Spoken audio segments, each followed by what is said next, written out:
Events over the past few years should give even the most staunch Canadian patriots reason to re-examine the nature of the country they profess to love. At any time, on a political whim, and for no good reason, we could have our lives upended. We could even be killed, and very little will become of it. This is what we learned over the last few years. It's unequivocal. We cannot escape that fact. You just have to listen to people I've interviewed like Pastor Artur Pawlowski, the arresting of pastors on the highways, closing down of churches and schools, forcing people to wear masks, things of this nature are just like unconscionable. What has happened to us as Canadians over the last few years, and nothing has happened to rectify that.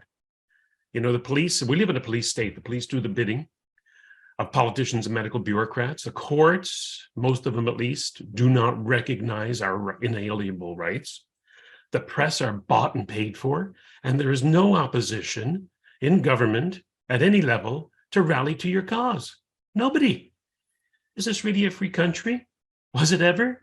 And here to discuss that with me is our good friend Salim Mansur. Salim, you posted on your Substack, which is salimmansur.substack.com.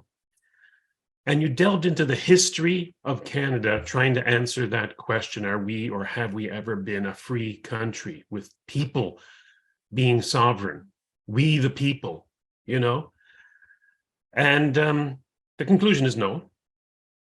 With regards to our rights and our sovereignty, you only find that we've never been sovereign. It's always been the parliament, always been the monarch or the parliament. People are not mentioned. We're serfs in our own nation, even to this day.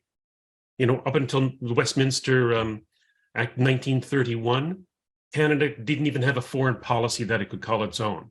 Not until 1982 could we even amend our own constitution. So, as a sovereign nation, perhaps you could say that we began in 1982, and yet what remains sovereign is the parliament, not the people. And I encourage people to read your Substack, because at the end, and you need that historical preference to understand it in its entirety, but at the end, you make a proposal which is profound and subtle, sublime even, 7 words, an amendment to the preface of our Charter of Rights, which will change all of that.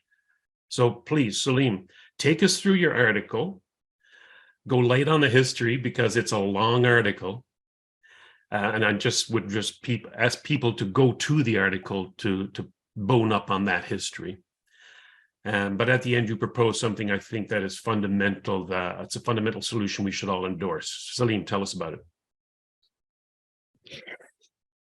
Thank you, Robert. As I was listening to your opening remarks, the word that jumped up in my head was, we Canadian people, we have been orphaned.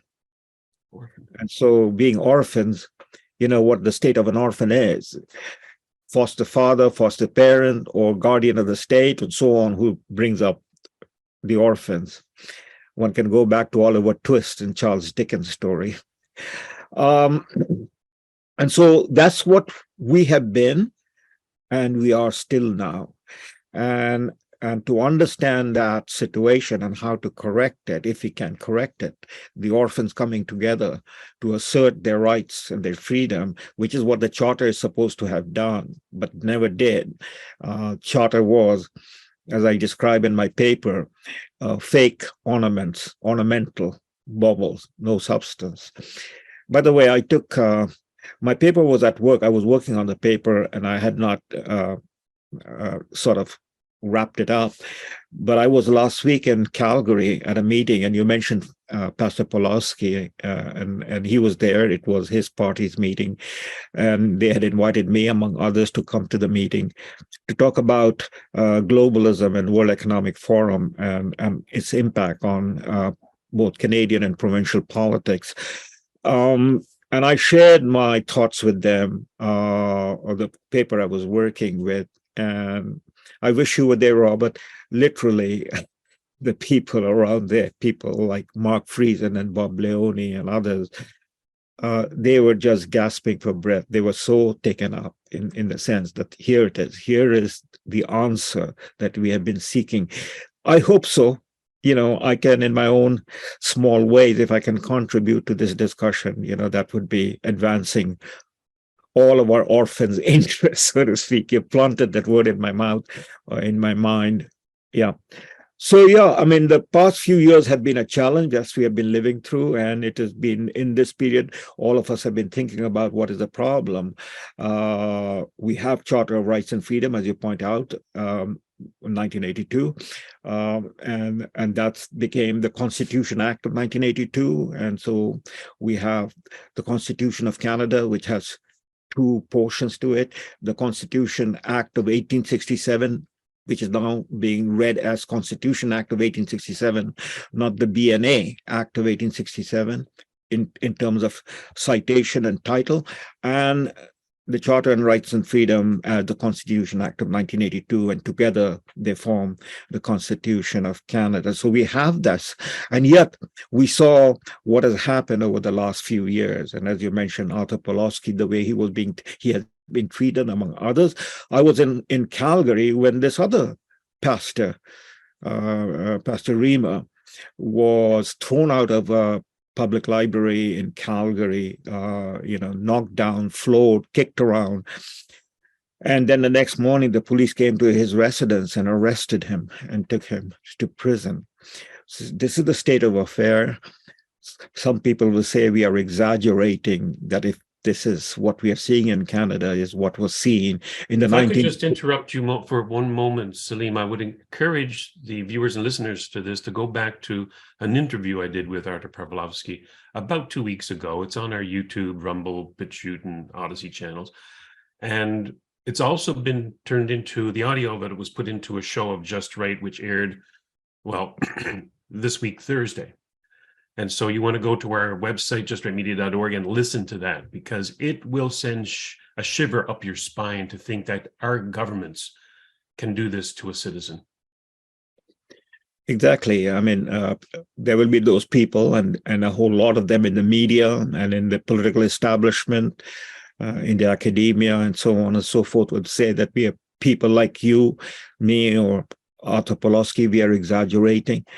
But the reality is that the people on the street, people living their daily life, know that how quickly this country's mask has fallen over this last 3 years.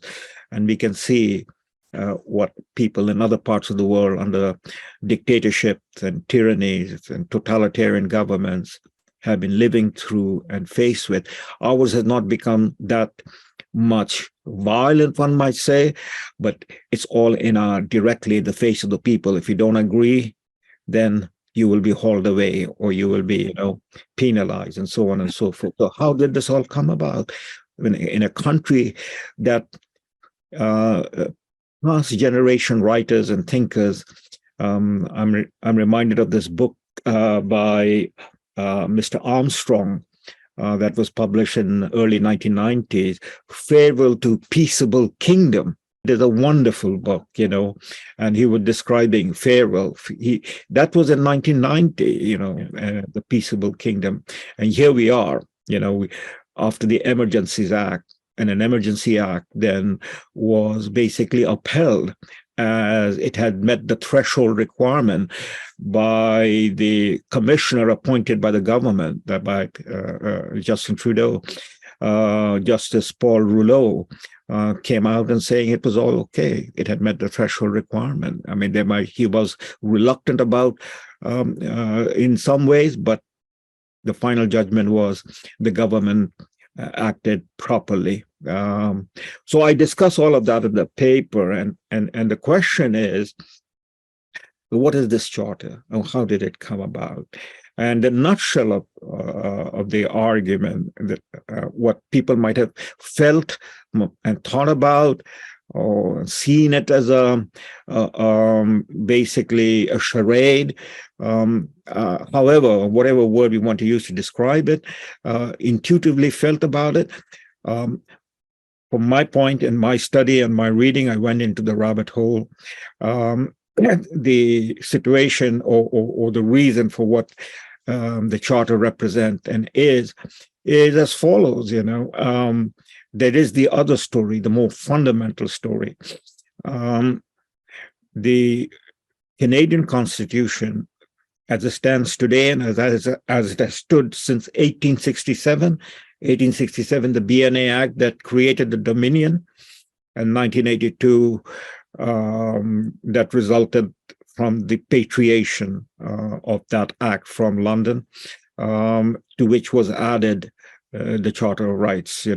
What we have is, on hand, a hybrid constitution. On the one side is the BNA Act, that is a act that was given or passed as a statute by the Imperial Parliament in London, Westminster. So if anyone picks up the act and look at it, I don't have the act in front of me; it's somewhere in my shelf. I forgot to bring it out. If it looks at it, the very opening lines of the act lays down that the act is a statute being passed by the Imperial Parliament to establish the Dominion of Canada with a constitution that would be similar to, on principle, to what governs Britain. So that is the English system of government. And once one gets into the heart of the matter, to understand the English system of government, it is all built upon the supremacy of the Parliament. The British Constitution is generally referred to as the unwritten Constitution. That is a constitution based upon common law or civil law, plus the statutes that the Parliament passes, and the Parliament is supreme. Parliament is sovereign. The King, the Lords, and the Commoners are all within the parliamentary supremacy. They are the different faces of the parliamentary supremacy. So if you ask the question, who is sovereign? The Parliament is sovereign. There's something I'd like to bring up here, Salim, and that is the difference between the United States and Canada. Exactly. In the United States, they elect representatives to their houses. They elect representatives of their state to the Senate, meaning, and this is very crucial, meaning that these are ordinary people who go there to represent the people. We do not, in Canada, elect representatives. We elect our members of parliament. In other words, we elect our betters. We choose the people who we want to rule over us as sovereign. They're not representatives. And I think people, if they go back into some of the history of the different constitutions, they'll find that this is true. Our parliament, our parliamentarians are above the law. They are not common people. Once they get elected, man, they are in charge. They can do whatever they want. Not so in the United States, although sometimes it may not seem that way. They're representatives of the people. They are the people. There's a big difference. Yeah. So here you're right. I mean, in the description. So here it is again, to put it in a sort of a nutshell. The issue is about sovereignty. So the idea of who is sovereign means it is the source, the origin from which the law proceeds, and there is no higher authority to that of the sovereign, whoever the sovereign is. So again, I won't go into all the details in the weeds about going back to theology, God is sovereign, and then God delegates. It is in the Western tradition, delegates the power, the sovereignty to his representative on earth, and that is the king, the monarch, that's the divine right to rule, and so on and so forth. Quickly, the idea of sovereignty is located either in a person, the monarch, you know, or in a corporate body, the people, or in the institution. So there are three places where sovereignty is located: the monarch, the institution, or the corporate body.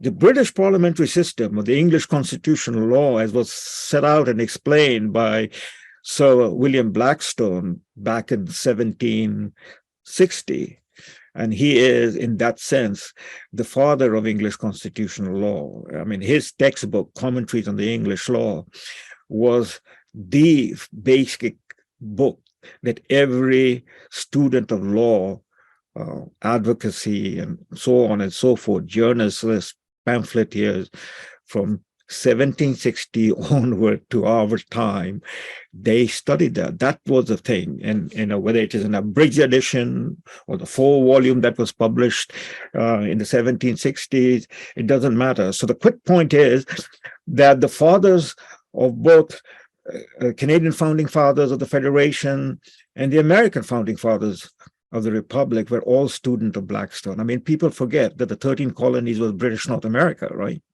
George Washington was serving the British crown before he became the general of the Republican Army. In 1776, and just about every one of the founding fathers, they were all students of Blackstone.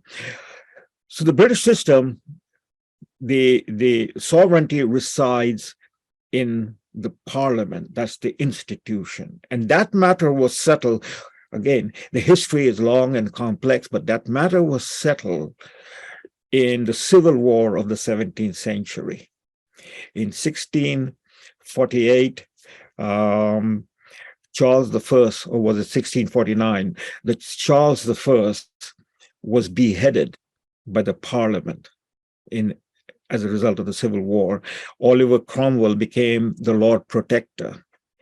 And that ended the argument, where is the sovereignty? If the king's people, Charles I's people, and his army had prevailed and defeated the army, the Roundheads, which was the army of Cromwell, that Cromwell was leading, that was the parliamentary army, then the divine right of the monarch would have carried on, as it did in France with the Bourbons, till the French Revolution, where the people rose up and guillotined the emperor, the king. So in 1649, Charles I is beheaded, and the sovereignty now resides in the parliament. What does sovereignty mean?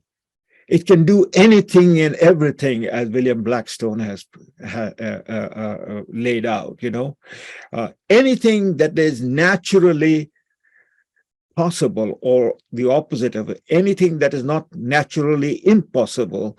And a later judge would say, to make a woman a man or a man a woman, and now in a world we have to revise that.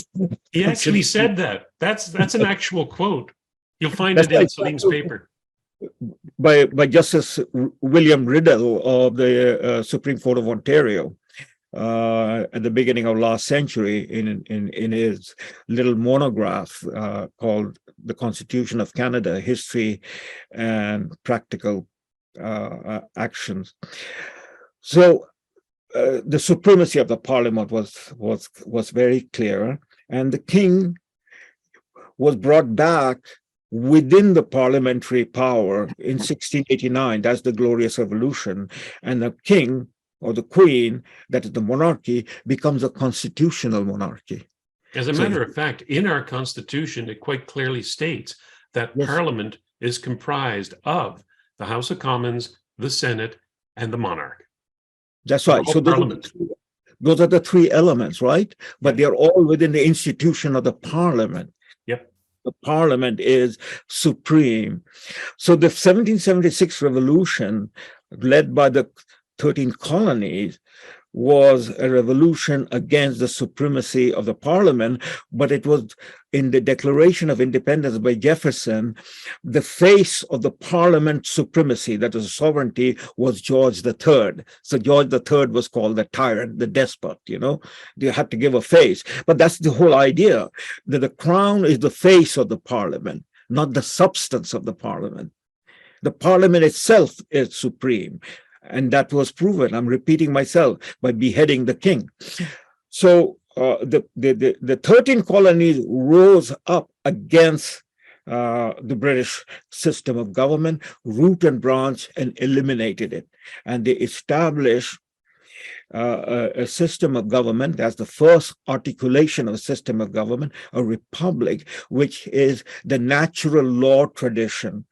That is, the rights and freedoms are inalienable.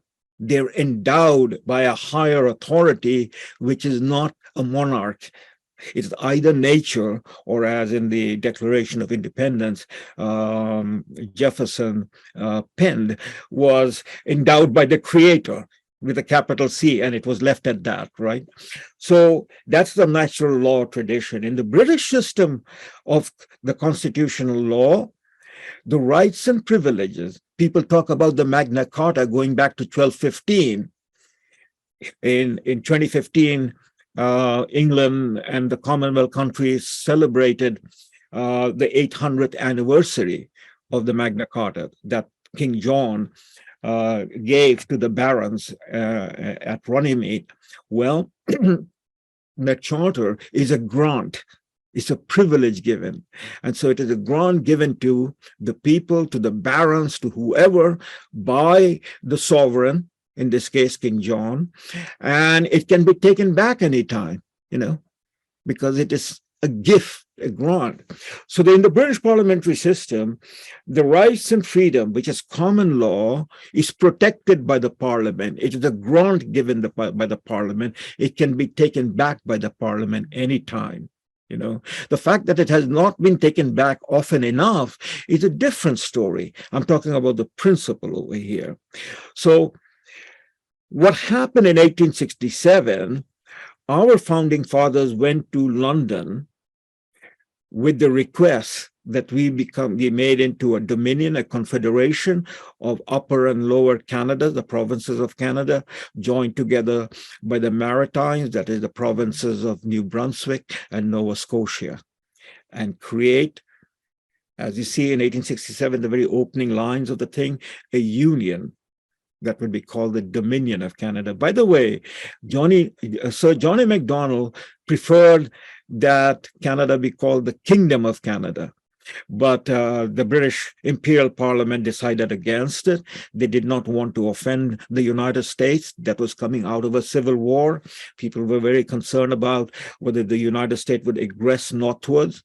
So the title that was given was Dominion of Canada. The critical point is, it was a statute that was given, and everything was laid out. If an 1867 document compared to the American Constitution is a volume, pages after pages of instruction about the union, about the legislature, about the judiciary, about the bureaucracy, about the jurisdiction between the federal government and the provincial government, and so on and so forth.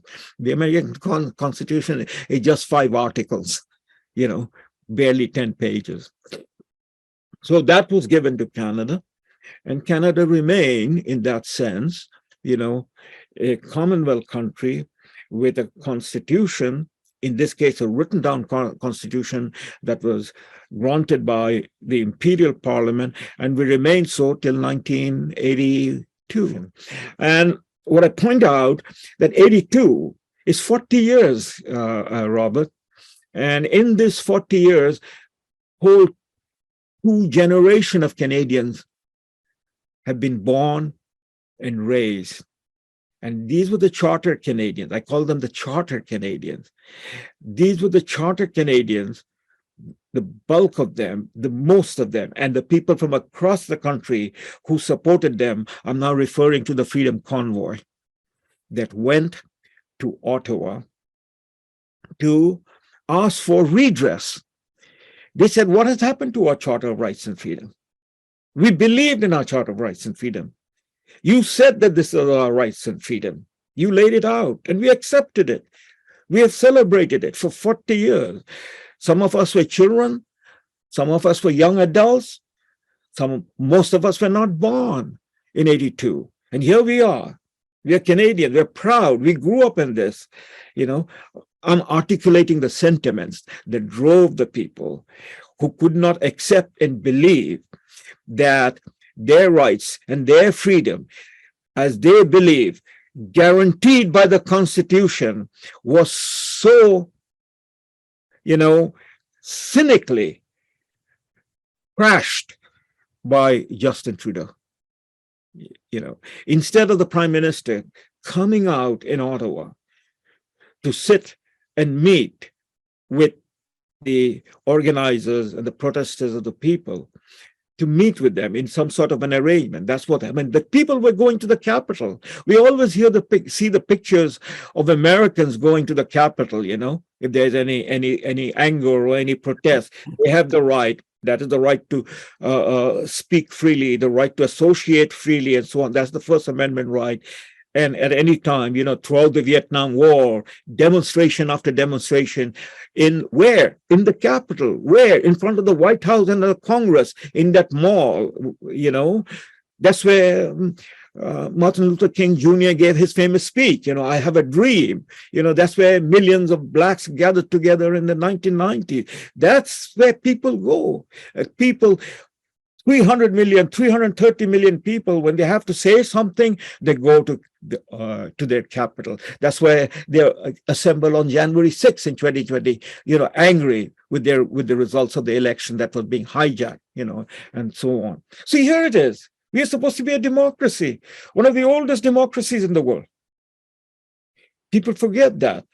In the period that we have been democracy, that we proudly, as Canadians, look back on our history, from 1867, France has had 5 different republics, So this is the current version of France, is the 5th republic.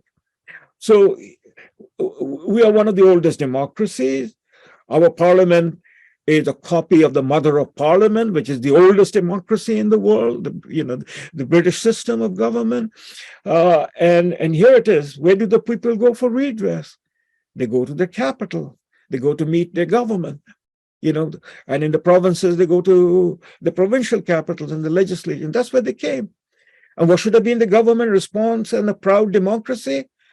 Okay, you have grievances, you have problems, we will meet, we will sit down, we will hear you out. And, the government doesn't have to say that we're going to abide by everything that you do, but, that's the conversation that needs to happen. And what did they do? On Valentine's Day, they came down with a bludgeon, a martial law, the Emergencies Act, and they trampled upon the rights of the people and they drove them out. And that was the moment, Robert, when the chartered Canadians went with an expectation that their rights and freedoms are secure and guaranteed. And they were standing on the ground that nobody could have faulted them. And in fact, a year later, Justice Paul Rouleau, the commissioner of the Public Order Emergency, in his report and in his public remarks said that nobody can fault the Freedom Convoy and the people who came. They were exercising their democratic rights. And then there was this rude awakening, the shattering of their sense of who they are, their identity as a Canadian with a Bill of Rights, and why did that happen? And that's the question I answered. Why it happened was what we believed in, that is the people, the Chartered Canadians believed in going to Ottawa, was actually a belief that they had imagined. The facts of the matter was the Charter was simply ornamental, a fox bubble.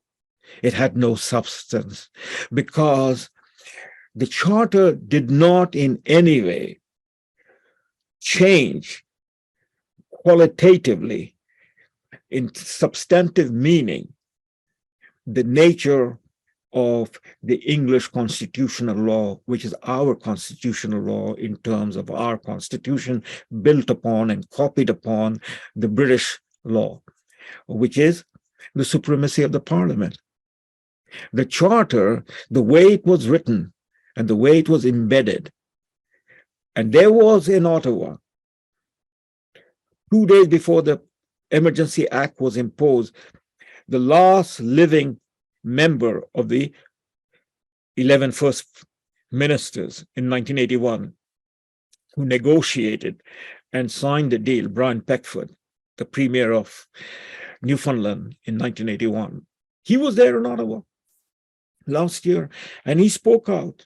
And he spoke out passionately about defending the rights, the charter rights, that he was there, that he understood exactly what it was meant to be, and so on and so forth, and we're going to stand and defend. That's just, 2 days before February 14th, Valentine's Day, when the Emergency Act was brought down. And here it is. The entire ruling class, the political elite, the first ministers, the professors of law in all our universities, the journalists, the pamphleteers, everyone, they were operating within the framework of the English constitutional law. They did not, and that's, again, Robert, in my view, Canadians have been reflexively anti-American. They don't want to be American reflexively. That is, Canada was built, founded by the Empire loyalists. Because people in the 13 colonies who didn't agree with the revolution, they moved north. They came north, and they settled along the Hawktown-Kingston highway, Toronto-Kingston highway, that's still called the Empire Loyalist Highway. The point is simply historical, but we do, that is, we Canadians, or a majority of Canadians, particularly the Canadian elite, they do take pride in the sense of their identity that they're not American, We are a constitutional monarchy, just as Australia is, just as New Zealand is. By the way, the most important member of the Commonwealth or the colonies was India. That was the crown jewel. And India became independent and rejected being a constitutional monarchy, established a republic. And because the British didn't want to lose India from the Commonwealth, Britain adjusted its law to accept India as a republic. But there are other parts of the British Empire that became republic. They didn't join the Commonwealth. Egypt, some of the other states in the Gulf, that were ruled by Britain, they didn't join the Commonwealth. So, yeah, I mean, we have taken pride in that history, and I'm not here casting any aspersion on that. Is a historical fact. So reflexively, we have gone along with this whole idea and principle and the working of the British constitutional law. And that's what it is. You talk to Canadians and talk about common law. Our system before 1982 was based upon the common law, and none of this would matter. So where does common law idea come from? It comes from Britain. It is that history. So the British history becomes our history, as we are the progeny. Of course, Canada has changed. Canada has changed in my lifetime. Like this is my 50th year in Canada. It's not the same Canada that I came to in 1973, 74.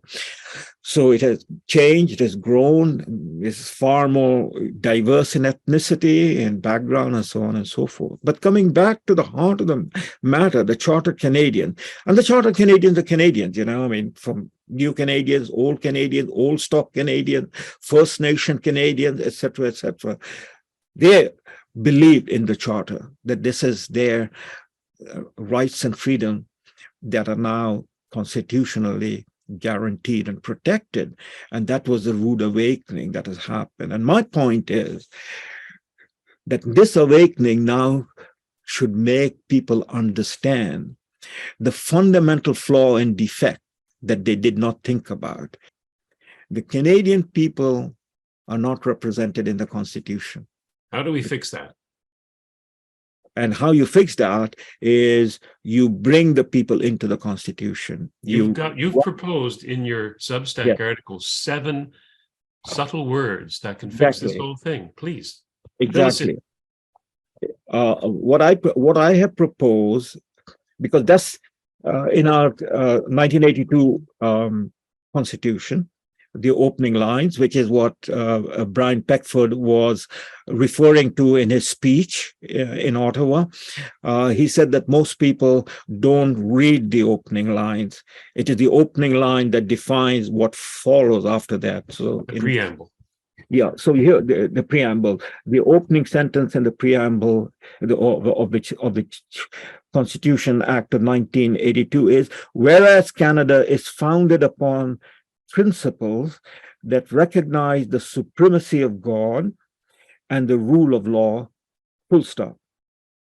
Okay, that's the opening line. And Brian Peckford says that supremacy of God means something and rule of law means something, you know. So then I discussed that in my paper. What does supremacy of God mean? It has not been defined. It is simply a sentiment that is being reflected, you know. Rule of law of whom? By whom? From where whom? It goes back to the issue of sovereignty. In the British system, the rule of law is the statutes of the Parliament. There's no written constitution. It's the statute and the common law that is the unwritten constitution in the British system. So the rule of law has a very clear meaning. It is what the Parliament rules, what the Parliament acts. And that is exactly what they did in 1867. The Parliament ruled that they were going to create a Confederation of Canada and call it the Dominion of Canada. And from nothing, they created one, you know, nothing in the sense, there was no action over here. It was the leaders from here went to England and said, we have come to an agreement. We would like to be a confederation. Would you now make us a confederation, you know? And the words were very clear. This is not being derived from the people. We are asking you, the Imperial Parliament, to make us a dominion or make us a confederation. And then the Imperial Parliament obliged, you know? So whose rule of law? That's the question to be asked. And the critical point here is sovereignty, because it is the sovereign that makes the rule of law. If you open the American Constitution, right at the top is we the people, and it describes what we the people want, you know. And then it goes into Article 1, Article 2, Article 3, that is the Congress, the President, the judiciary, and so on. And then there is the 10 amendments, which become the Bill of Rights, that is incorporated into the Constitution. None of that is here. So I propose, this is my proposition, that all we have to do is to add those 7 words to the preamble. Whereas Canada is founded upon principles that recognize the supremacy of God and the rule of law derived from the will of the people. See, from the will of the people, derived from the will.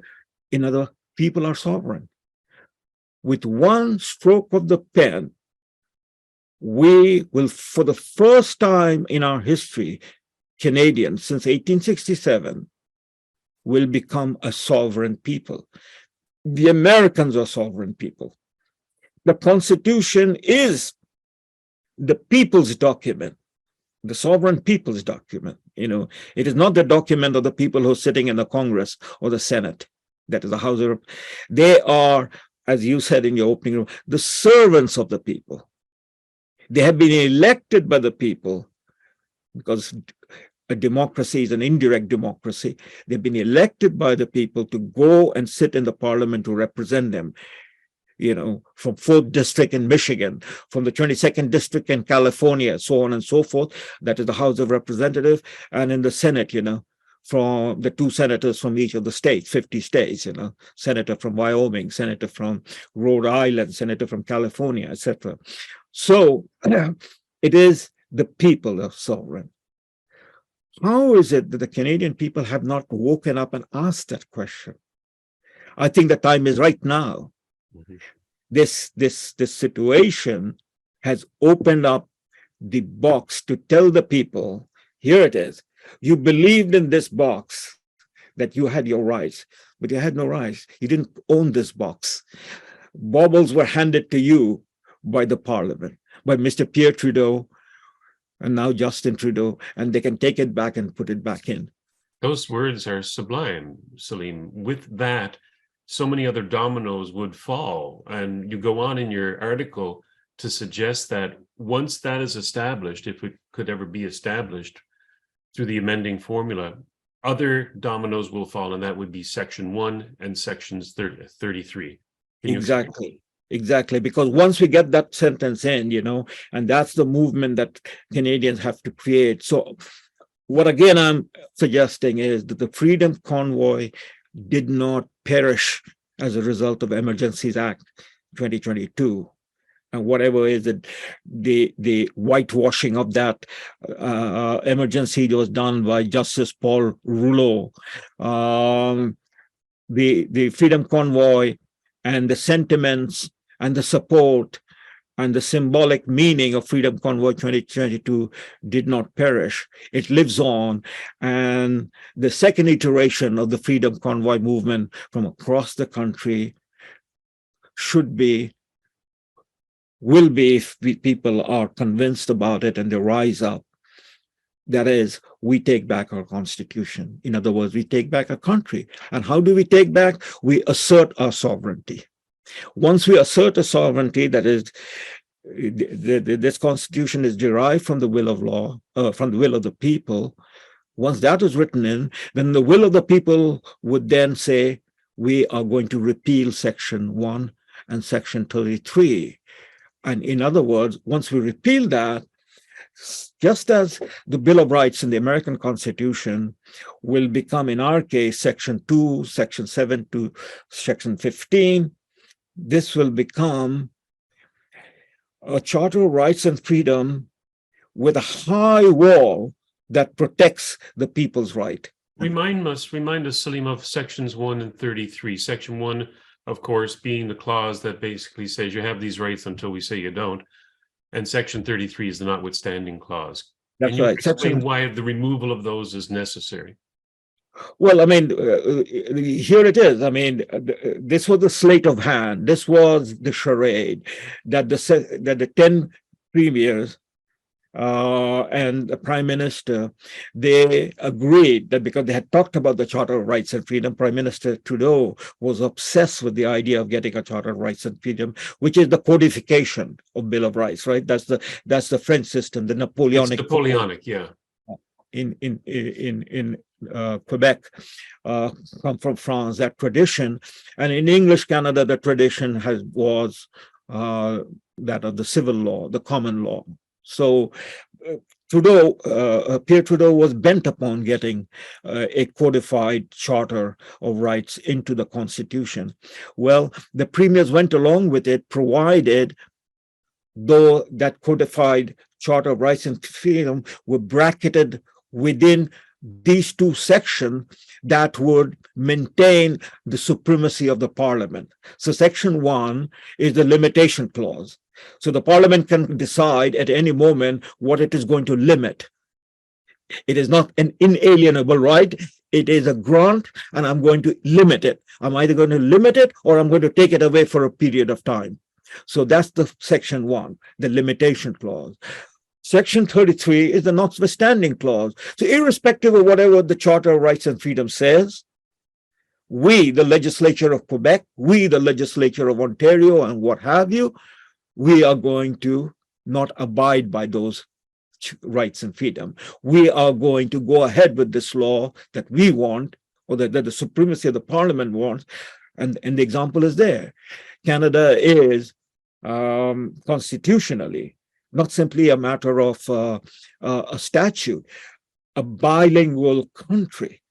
French and English or English and French. And what does Quebec do? Quebec has Bill 101 that takes away the language rights of the English-speaking people of Quebec.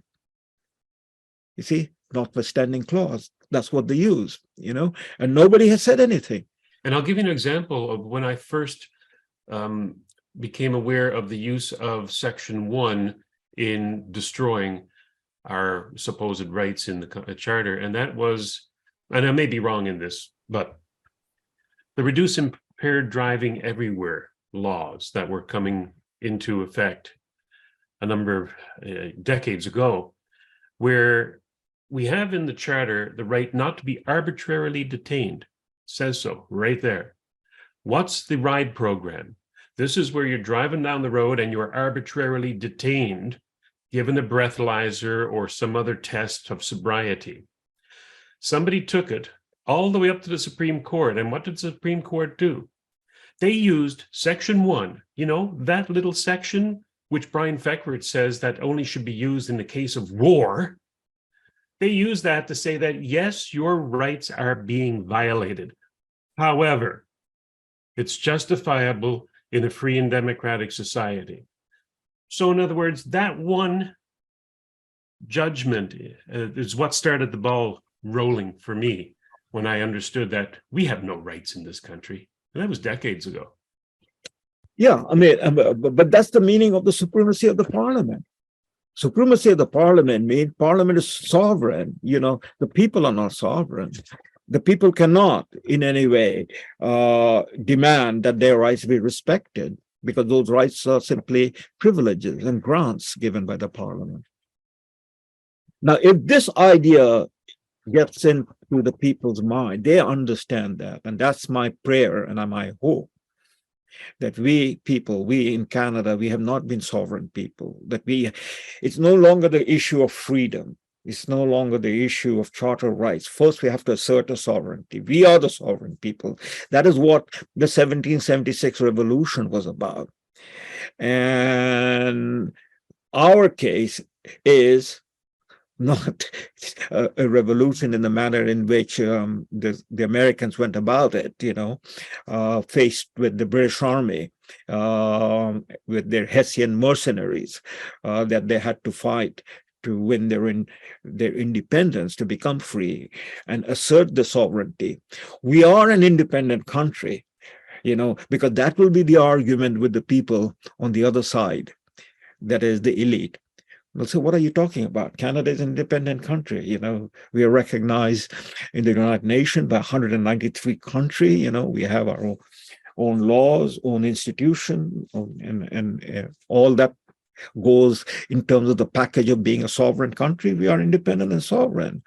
And our argument will be, and should be, that as people, we are independent, but the people are not sovereign. And the example, the analogy is again with the American situation. The Declaration of Independence and then the Constitution that is built upon the Declaration of Independence was the idea of all men are created equal.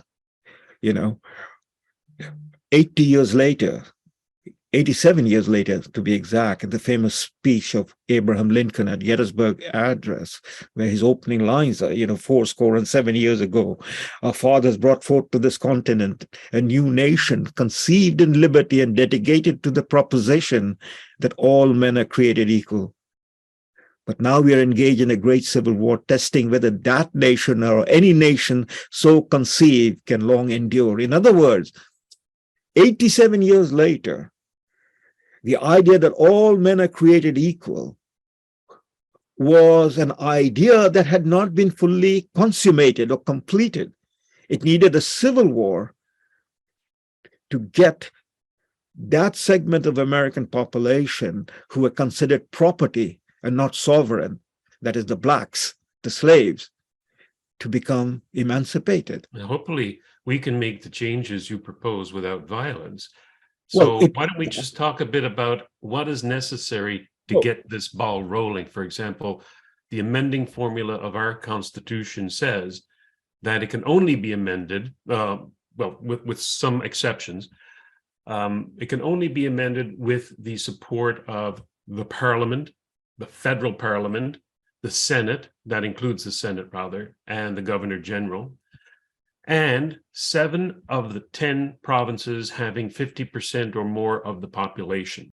So we have to convince our provincial parliaments, our provincial leaders, that this is something that the people want. This is something that the people need and deserve. This is how a free country operates. Wouldn't you agree? This is what we have to do. Yeah, I'm in agreement 100% with what you've laid out. That's the way to go. I hope a lot of people who are paying attention to our discussion go to the paper and read the paper and find holes in it. If they find holes in it, let us know about it so that we can make it stronger. But take the paper and the argument and discuss it. People, go to your Substack, salim.mansur.substack.com, and read it for yourselves and take off with it and express the will of the people. What say you? Absolutely. Thank you.